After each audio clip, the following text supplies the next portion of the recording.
Sky Fox over a new fire that broke out this afternoon in the Castaic area, which officials now say they've stopped from spreading. The Burt fire began burning along the 5 freeway and the old road. 47 acres burned so far. Additional air support was requested earlier. Highs in Castaic today, pretty hot, around 95 degrees. Wildfire in Riverside County is now 50% contained. That fire, called the Pyrite Fire, broke out last night in the hills above Jurupa Valley. So far, the fire's burned 150 acres. Fortunately, no one's been injured and no homes are threatened there. Hot today, even hotter tomorrow. Chief Meteorologist Adam Kruger tracking the heat for us.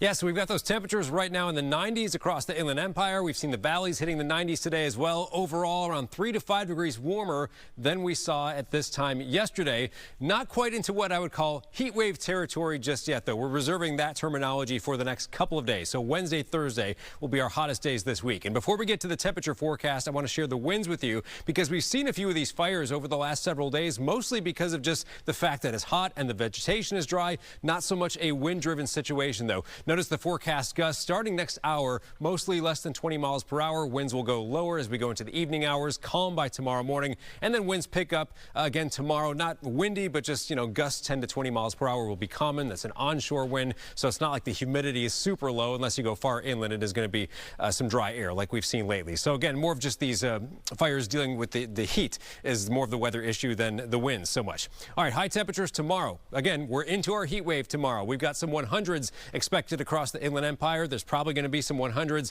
in some of the valleys as well. Notice these magenta colors. So Burbank, while it shows 93, places like Woodland Hills might get up to about 100, 101, something like that.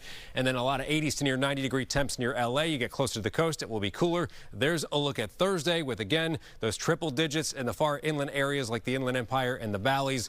Cooler near the coast. After Thursday, temperatures start to come down. It's a short-lived heat wave. We'll have those details later. For now, let's go back to you. Let's talk about this fire right here. Laguna Beach PD arresting a teen in connection to this one from yesterday. They say the 13-year-old started it with fireworks. And look at all the homes that were nearby. Detectives say the teen was seen on video lighting a firework, then running off. He was taken into custody for felony reckless burning of forest land, but was not booked and was released to his parents. That fire, although it only burned 4 acres, look how close to the homes it was. It did force evacuations.